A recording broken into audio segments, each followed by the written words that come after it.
Good morning, students. How are you all? I hope you all are fine and also concentrating on your studies. Today we'll start lesson number 5, Anita and the Honeybees. Now let's start. My name is Anita Khushwaha. I live in Bochaha village. This is in Muzaffarpur district in Bihar. Now this is the story of a girl. Her name is Anita.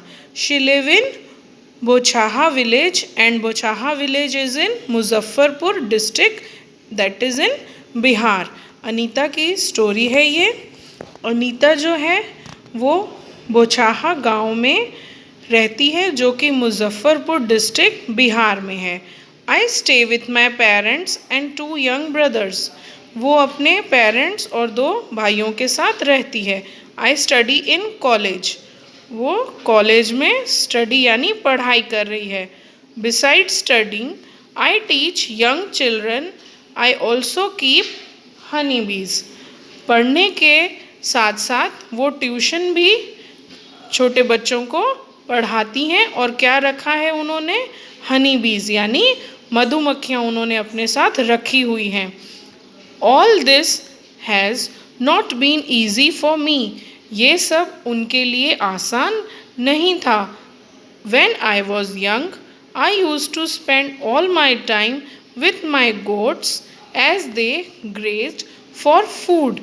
जब वो छोटी थी तब वो क्या करती थी? पूरा टाइम उनका बकरियों को ही चराने में चला जाता था.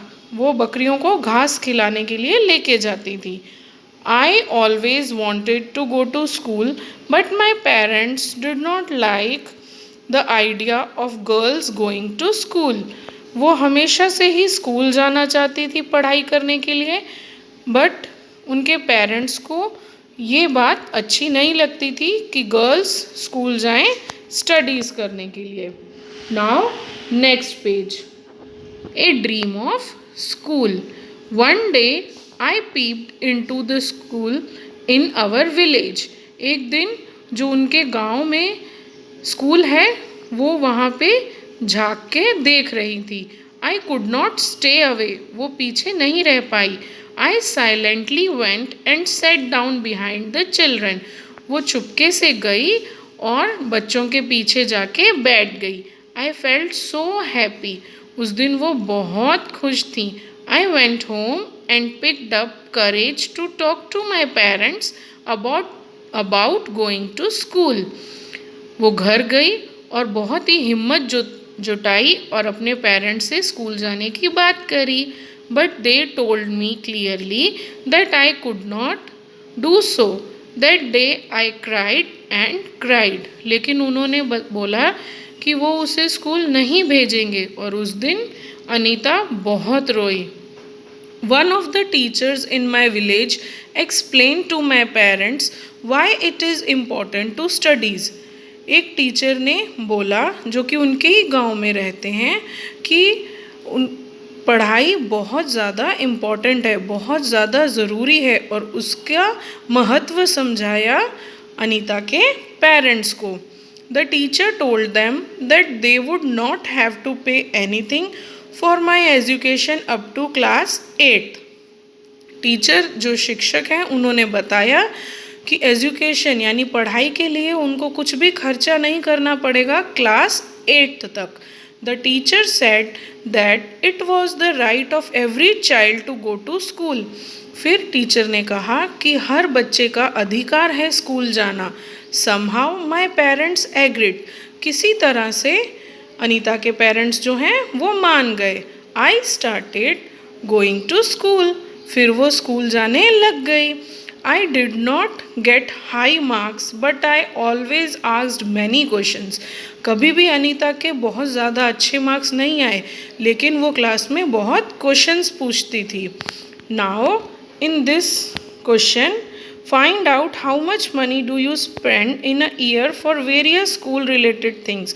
आपको एक तरफ लिखे हुए हैं थिंग्स यानी कि आपके कौन से स्कूल के रिलेटेड कितने खर्चे होते हैं और साइड में आपको वो लिखने हैं. देखो बेटा मैंने जस्ट एक आइडिया के लिए लिखे हैं। अगर आपके इससे ज़्यादा खर्चे होते हो, you can write it down that also, and at the end you have to total it. Now next page. Staying in school. Time passed and soon I completed class 5th. धीरे धीरे टाइम पास होता गया और class 5th Anita ने पास कर लिया। I knew that we would need to spend more. अब उन्हें पता है कि आगे के लिए उन्हें ज़्यादा टाइम लग चाहिए और ज़्यादा पैसे भी। My parents said that it was time for me to leave school but I wanted to study more. अब उनके पेरेंट्स ने कहा कि 6th क्लास 7th 8th यानी आगे की पढ़ाई के लिए उन्हें ज़्यादा पढ़ाई करनी पड़ेगी और ज़्यादा खर्चा होगा, तो अभी ये टाइम है कि वो स्कूल छोड़ दें। बट वो स्कूल नहीं छोड़ना चाहती थी। She wanted to study more, वो और ज़्यादा पढ़ाई करना चाहती थी। I found a way to do this, अब उसने एक तरीका निकाला। I started to teach younger children. From the money that I got, I was able to continue my own studies.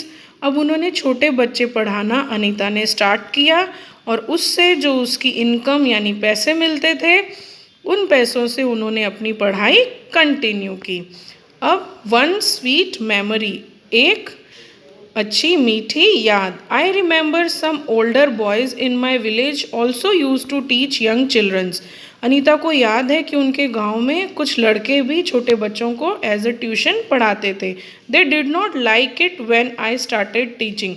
उन्हें अच्छा नहीं लगा जब अनीता ने पढ़ाना स्टार्ट किया।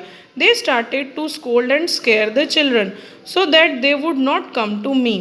अब उन बॉयज़ ने क्या किया, जो बच्चे अनीता के पास आते थे उन्हें स्कोल्ड यानी डांटना एंड स्केयर मीन्स डराना स्टार्ट किया, सो दैट वो अनीता के पास पढ़ने न जाएं। For some time all the children except to stop coming to me. कुछ टाइम के लिए सिर्फ 2 ही बच्चे रह गए अनीता के ट्यूशन में। But soon they all came back because I use to teach them with love and care. But बहुत जल्दी वो सब वापस आ गए क्योंकि अनीता उन्हें बहुत प्यार से पढ़ाती थी।